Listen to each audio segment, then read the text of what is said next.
Welcome to দিশার exam guide. প্রিয় উচ্চ মাধ্যমিক পরীক্ষার্থী বন্ধুরা, তোমাদের জন্য এই ভিডিওটিতে আমি আলোচনা করতে চলেছি উচ্চ মাধ্যমিক 2024-এর 100% কমন দর্শন সাজেশন। বন্ধুরা, দর্শন বিষয়ের অত্যন্ত গুরুত্বপূর্ণ 8 মার্কের প্রশ্ন নিয়ে এই সাজেশন পত্রটি বা এই সাজেশনের ভিডিওটি তোমাদের জন্য তৈরি করেছি, তাই অবশ্যই দেখতে হবে 100% কমন উচ্চ মাধ্যমিক 2024-এর দর্শন সাজেশন। এবার দেখে নেওয়া যাক প্রথম প্রশ্ন। দেখো, প্রত্যেকটি প্রশ্ন কিন্তু ভেরি ইম্পর্ট্যান্ট। 100% কমন সাজেশন নিয়ে এই ভিডিওটি তোমাদের জন্য।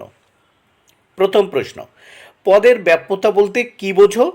4 প্রকার নিরপেক্ষ বচনে কোন কোন ব্যাপ্য এবং কোন কোন পদ অব্যাপ্য উদাহরণসহ ব্যাখ্যা করো।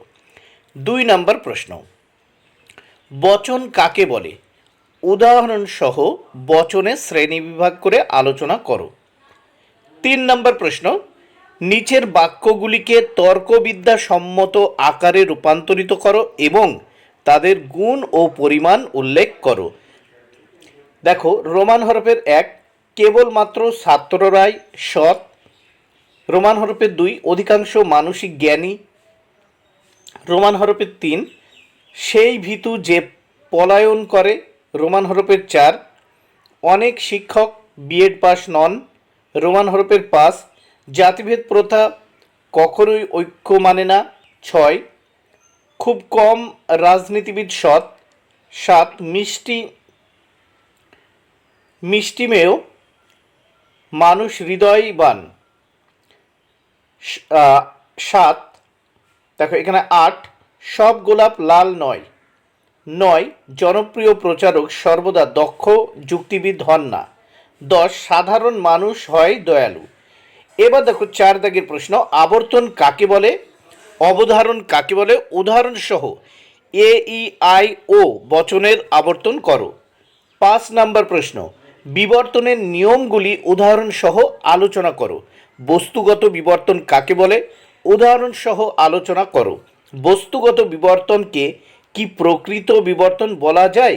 যুক্তিসহ আলোচনা করো। বন্ধুরা, প্রত্যেকটি প্রশ্ন কিন্তু ভেরি ইম্পর্ট্যান্ট, তাই একটি প্রশ্নেও কিন্তু তোমরা বাদ দেবে না। এরপর দেখে নেওয়া যাক 6 নম্বর প্রশ্ন কি বলা হয়েছে। নিম্নলিখিত বাক্যগুলির বিবর্তন করো অথবা আবর্তনের বিবর্তন করো। রোমান হরফের 1 যেখানে ধূম সেখানেই বনহি। 2 সব আম মিষ্ট নয়।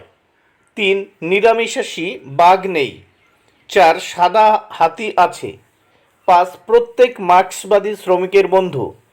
6 সৈনিক ছাড়া আর নির্ভীক নয়। 7 মানুষ কদাচিৎ সুখী। 8 খুব কম ছাত্র মেধাবী। 9 ফুল সুগন্ধি। রোমান হরফের 10 দ্রব্য মাত্রই জড় পদার্থ নয়। এবার 9 নম্বর প্রশ্ন দেখে নাও। নিম্নলিখিত যুক্তিগুলিকে আদর্শ আকারে পরিণত করে তাদের মূর্তি ও সংস্থান উল্লেখ করে প্রত্যেকটির বৈধতা বিচার করো। রোমান হরফের 1 এই ন্যায়টি বৈধ কারণ সমস্ত বৈধ ন্যায়ের মতো এটিরও 3টি পদ আছে। রোমান হরফের 2 কোন মাছ পাখি নয় কারণ কোনো মাছ পাখি নয় কারণ মাছেরা সরীসৃপ নয় এবং সরীসৃপ পাখি নয়। রোমান হরফের 3 রাম শ্যামের বন্ধু, শ্যাম যদুর বন্ধু, সুতরাং রাম যদুর বন্ধু। 4 যদি কোনো ছাত্র পরিশ্রম না করে তাহলে সে সফল হতে পারবে না। তুমি পরিশ্রম করনি, কাজেই তুমি কি করে সফল হবে? 5 ঈশ্বরের অস্তিত্ব নেই কারণ তাকে প্রত্যক্ষ করা যায় না। এবার দেখো 6 যা চকচক করে তা সোনা নয়। হিরে চকচক করে, সুতরাং হিরে সোনা নয়। এবার 8 নম্বর প্রশ্ন উদাহরণসহ ব্যাখ্যা করো। রোমান হরফের 1 দুটি আশ্রয় বাক্য নয়ের্থক হলে কোনো বৈধ সিদ্ধান্ত পাওয়া যায় না। 2 অব্যাপ্য হেতুদোষ। 3 চতুর্থ সংস্থানে ও বচন অপ্রধান আশ্রয় বাক্য হতে পারে না। 4 অব্যাপ্য সাধ্যদোষ। উদাহরণসহ ব্যাখ্যা করতে হবে। এবার দেখো 9 নম্বর প্রশ্ন মিলের অন্যই ব্যতিরেকী পদ্ধতি আলোচনা করো। সংজ্ঞা দেখো, সংজ্ঞা দিতে হবে আকার, দৃষ্টান্ত, সুবিধা দুটি, অসুবিধা দুটি। তাহলে মিলের অন্যয় ব্যতিরেকি পদ্ধতি আলোচনা করতে হবে, তার সংজ্ঞা, আকার, দৃষ্টান্ত, সুবিধা দুটি, অসুবিধা দিতে হবে। ভেরি ভেরি ইম্পর্ট্যান্ট কোশ্চেন প্রত্যেকটি প্রশ্ন। 10 নম্বর প্রশ্ন, মিলের ব্যতিরেকি পদ্ধতি আলোচনা করো, সংজ্ঞা, আকার, দৃষ্টান্ত, সুবিধা দুটি, অসুবিধা দুটি। 11 নম্বর প্রশ্ন, মিলের সহপরিবর্তন পদ্ধতি আলোচনা করো, সংজ্ঞা, আকার, দৃষ্টান্ত দুটি, সুবিধা দুটি, অসুবিধা। 12 নম্বর প্রশ্ন, উত্তাপ যত বাড়ে পারদ স্তম্ভের উচ্চতা তত বাড়ে, উত্তাপ যত কমে পারদ স্তম্ভের উচ্চতা তত কমে, অতএব উত্তাপ বৃদ্ধি হলো পারদ স্তম্ভের উচ্চতা বৃদ্ধির কারণ। পদ্ধতিটি ব্যাখ্যা করো, সংজ্ঞা, আকার, দৃষ্টান্ত, সুবিধা দুটি, দুটি অসুবিধা লিখতে হবে। 13 নম্বর প্রশ্ন, একজন মানুষ যত বেশি শিক্ষিত হয় ততই তার কর্মদক্ষতা বৃদ্ধি পায়, সুতরাং শিক্ষা হলো কর্মদক্ষতা বৃদ্ধির কারণ। উপরের বিবৃতিটিতে কোন পদ্ধতি আলোচনা করা হয়েছে? পদ্ধতি ব্যাখ্যা করে সংজ্ঞা, চিহ্নিতকরণ, আকার, সুবিধা অসুবিধা দুটি উল্লেখ করো।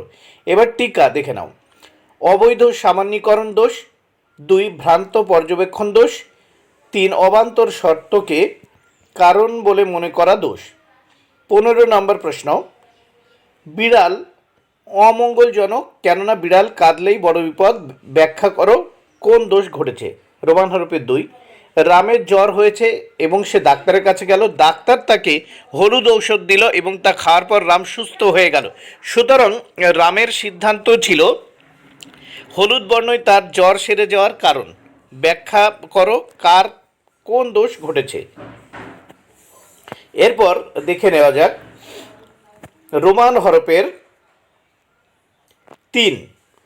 সূর্য নিশ্চয় পৃথিবীর চারিদিকে ঘুরছে, কারণ আমরা সূর্যকে পূর্ব দিকে উঠতে দেখি এবং পশ্চিম দিকে অস্ত যেতে দেখি, ব্যাখ্যা করো কোন দোষ ঘটেছে। 4 মাদুলি ধারণ করার পর তার রোগ সেরে গেল, মাদুলি ধারণ হলো তার রোগ সারার কারণ, কোন দোষ ঘটেছে ব্যাখ্যা করো। বন্ধুরা এই প্রশ্নগুলো অবশ্যই পড়ে নিতে হবে। বন্ধুরা ভিডিওটি ভালো লাগলে অবশ্যই লাইক